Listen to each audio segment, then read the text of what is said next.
Hello, folks, and welcome back to episode 10, Setting Boundaries for Our Safety, part 2. So, recognizing other non-substance addictions. If you've listened to the addiction podcast, The Path to Recovery, you'll understand what these are. But we're going to review them again because boundaries help us see the non-substance addictions, meaning it's not alcohol or drugs. So when we talk addictions, we're not just talking about those two. Addictions come in many forms, but we choose to look at some of those as mere habits rather than addictions. So here's a few examples of other addictions. Addictions to attention, okay? Stand-up comedians. They tend to be highly addicted to laughter and responses to their jokes. So it gives them a sense of purpose. This is generally why people get into comedy, because they're not getting attention one way, but then all of a sudden when they say something silly or do something ridiculous, people laugh.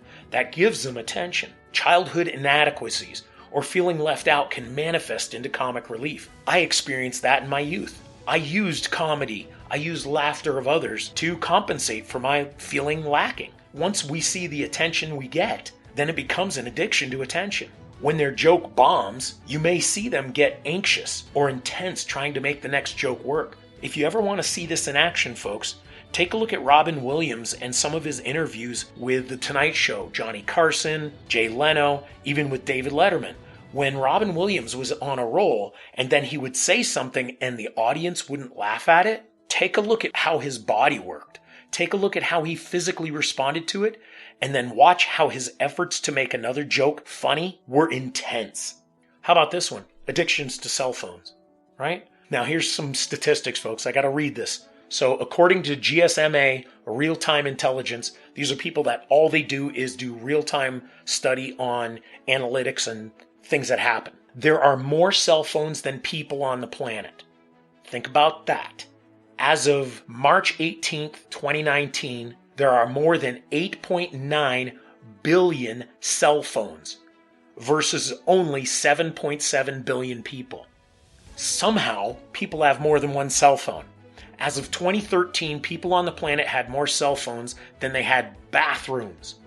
7 billion cell phones versus 4.5 billion toilets. How insane is that? We're even more concerned with our cell phones than we are having a toilet.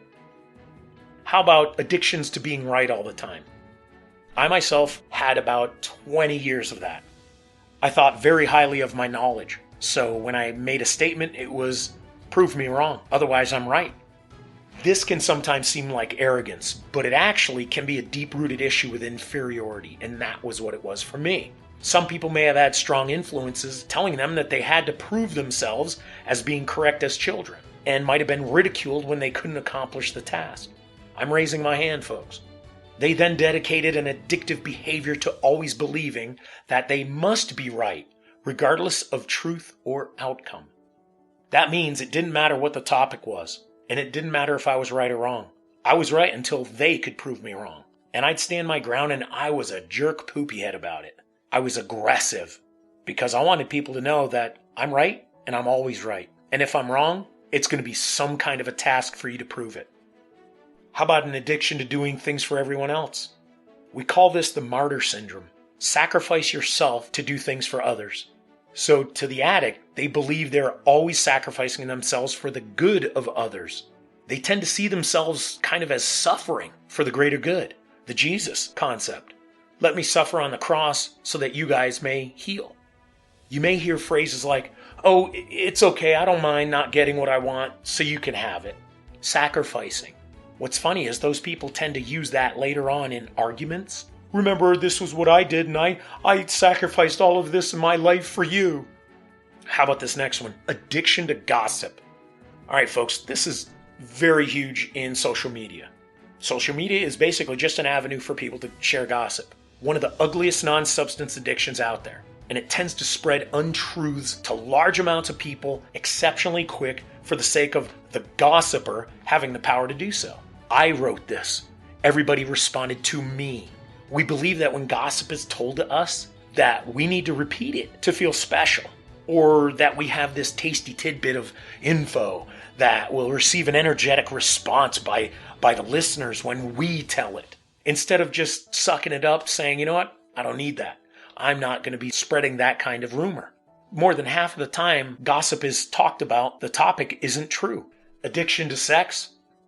Well, I guess some people might think that's really an addiction, but it's an odd substance addiction. So sex addicts tend to use sex as an escape from emotional commitments.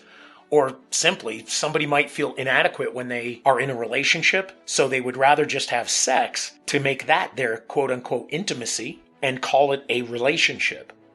And all too often, sex addicts remain single, or they have a very difficult time having a healthy relationship with others, or having relationships with anybody, friends or family, because they don't value themselves enough to say, I'm worthy of giving a healthy relationship, and that sex doesn't have to be the driving force of a relationship. It can just be the fun part of it. So boundaries for non-substance addictions. Are they going to be the same as the substance addiction boundaries? Well, generally you can kind of say yes, but every addiction has a different hold on the addict. I co-authored Path to Recovery series with Laura Lee. I'm a recovered alcoholic. She's a recovered heroin addict. Does that mean we use the same methods to create boundaries so that we would heal? Absolutely not, folks. I have no clue what it would be like to be a heroin addict, but I know clearly what it's like to be an alcoholic. So I knew the boundaries that I had to make for me probably weren't the same that she had to make for her, or any of you have to make for you. Don't forget, I am individual. What I've gone through in life was my life, not yours.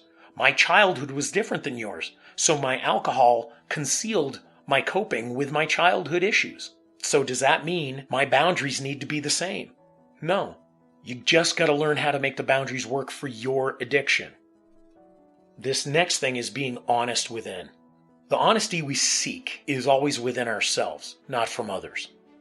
There's a game that we play as addicts on every level. When people ask us how we're doing, or if we're struggling, we play the game and we lie.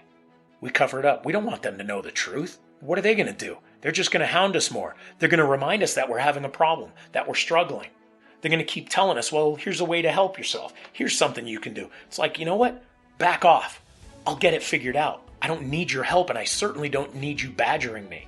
But the truth is, folks, we don't. Or if we did figure it out, we wouldn't be addicts anymore. So we know we have an addiction. The question is, do we want to change? And saying yes is only as good as our actions that follow. If you do speed, do you believe you can stop? Or if you're an alcoholic, do you want to be sober? If you're suicidal, do you want to live? And if you mask your emotions, do you want to learn how to be real? Being honest with ourselves will put things into perspective and allow us to find the gaps in our own truth. Nothing that we are addicted to or struggling with in this life is a creation of anything outside of us. Healing requires honesty and truth to ourselves.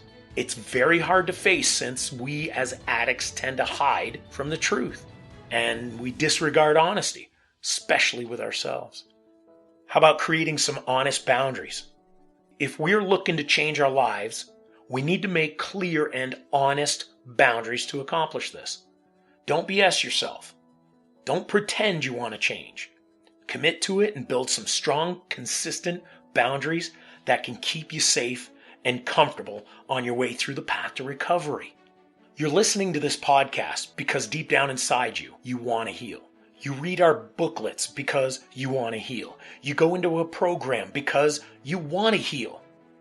Well, some people actually go into programs because the law has forced them, but still, addictions are there, but we are always somewhere deep inside us wanting to break free of the addiction. So creating honest boundaries is important. So here's another quote from Laura Lee.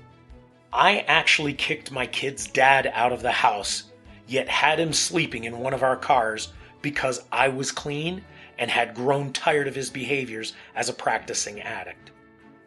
That's a pretty tough thing to do. The father of her kids, she had to kick him out of the house, but he got to sleep in one of the cars. She was clean. She was on the path. She had to make a boundary with this guy because he wasn't wanting to get clean. Two addicts living together, there's always going to be a problem when one of them starts to heal and the other doesn't. She made a major stand and kicked him out. Sure, it was just in the car outside, but guess what, folks? That is a successful boundary. And what's interesting is, knowing Laura Lee like I do, it was a successful boundary that even today she's been able to keep and maintain. So folks, to close this up, please always remember and don't ever forget the path to recovery is a group effort. We're all together battling through muck, through the thicket, the darkness, and those daily moments. For every moment we feel alone, there are thousands of us, hand in hand, going through it. For every thought of failure, every slip up, there are millions accomplishing one small moment of success at a time. For every sobriety, drug-free, addiction-free day you have, there will be countless numbers of us hugging you and telling you that you are loved. So seek out the people that are like-minded and have either gone through or are going through an addiction recovery. Sponsors, we hear about that. I went a different path, folks. I didn't take a 12-step program. I did something completely different. I worked on my brain. I took a cognitive therapy course for 24 weeks, which of course meant that I was away from everything and anything and anybody while I went and did 8 hours a day work for 24 weeks. So my recovery system became the people that I was working with on me. Right? So understand, we are everywhere. Seek out spiritual leaders if you need to, light workers, former addicts like us. These podcasts can help. And ultimately, guys, look to God for assistance. It's a lot easier than you may think. We are all love in our path to recovery, folks. So please, please know that you're not alone. Thank you very much. We greatly appreciate your time. We greatly appreciate and understand your situation, and that we're here to help you as well. Our podcasts are free. Continue to listen. Listen more than once. Go back and focus. When you slip, let's go back to those addictions, understanding those addictions. Understand how we can set boundaries. If your boundaries fall apart, come back and listen to it again. But we're here for you in as much as we can be. Thank you very much. God bless you all. We will see you on the next podcast.